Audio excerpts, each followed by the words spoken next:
Resumen del capítulo 10 del libro Los Embajadores. Esteban, el primer mártir cristiano. Esteban, el primero de los 7 diáconos, hablaba griego y estaba familiarizado con las costumbres griegas, así que encontró oportunidad para predicar el evangelio en las sinagogas de los judíos griegos y proclamó su fe valientemente.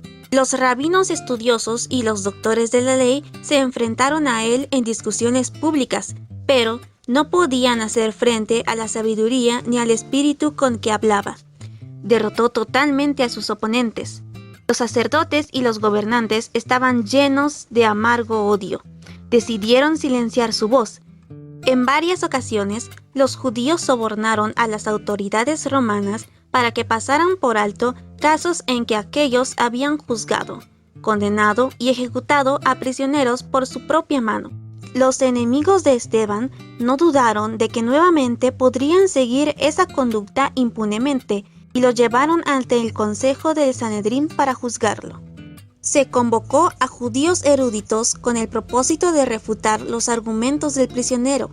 Saulo de Tarso estaba presente y aportó su elocuencia y lógica para ser usada, en caso que fuera necesario, para convencer a la gente de que Esteban estaba predicando doctrinas peligrosas.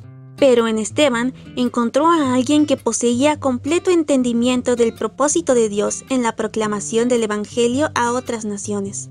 Los sacerdotes y los gobernantes decidieron hacer de Esteban un ejemplo. Además de satisfacer su odio vengativo, evitarían que otros adoptaran sus creencias. Se contrataron testigos para que dieran falso testimonio. «Le hemos oído decir», declararon, «que ese Jesús de Nazaret destruirá este lugar y cambiará las tradiciones que nos dejó Moisés».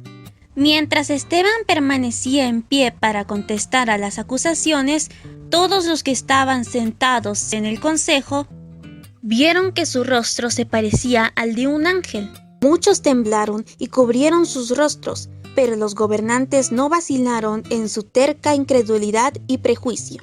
Esteban comenzó su defensa con una voz clara y penetrante que resonó por todo el salón del concilio.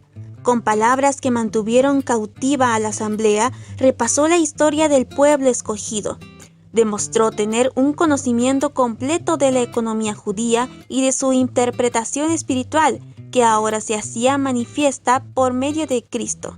Dejó en claro su lealtad a Dios y a la fe judía, a la vez que relacionó a Jesucristo con toda la historia judía. Cuando Esteban vinculó a Cristo con las profecías, el sacerdote, pretendiendo estar horrorizado, rasgó sus vestiduras. Para Esteban, esta fue una señal de que estaba dando su último testimonio. Concluyó abruptamente su sermón.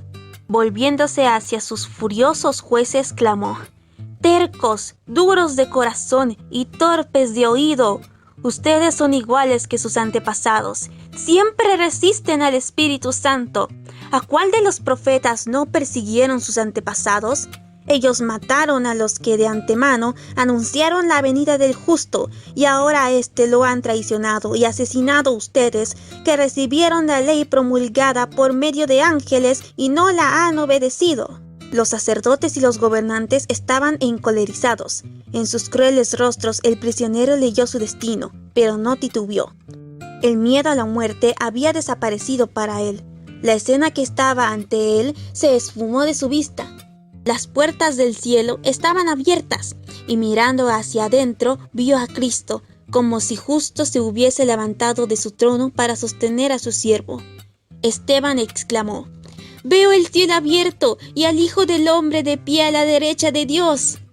Mientras describía la gloriosa escena, sus perseguidores no pudieron soportar más. Se taparon los oídos, corrieron juntos hacia él y lo sacaron fuera de la ciudad. Mientras lo apedreaban, Esteban oraba. «Señor Jesús», decía, «recibe mi espíritu». Luego cayó de rodillas y gritó: «Señor, no les tomes en cuenta este pecado». Cuando hubo dicho esto, murió. Las autoridades romanas fueron sobornadas con grandes sumas de dinero para que no realizaran ninguna investigación. El recuerdo del rostro de Esteban y de sus palabras que habían tocado los corazones de aquellos que lo oyeron permaneció en la mente de los presentes y testificó de la verdad acerca de la cual había proclamado. Su muerte fue una dura prueba para la iglesia, pero resultó en la conversión de Saulo, quien no podía borrar de su memoria la gloria que había iluminado el rostro del mártir. Saulo estaba enojado por la secreta convicción de que Esteban había sido honrado por Dios y deshonrado por los hombres. Continuó persiguiendo a los seguidores de Cristo, arrestándolos en sus casas y enviándolos a los sacerdotes y los gobernantes para aprisionarlos y darles muerte. Su celo llenó de terror a los cristianos en Jerusalén. Las autoridades romanas ayudaron en esto a los judíos en secreto con la intención de reconciliarlos con ellos y asegurarse su favor. Después de la muerte de Esteban, Saulo fue elegido como miembro del Sanedrín gracias al rol que había cumplido.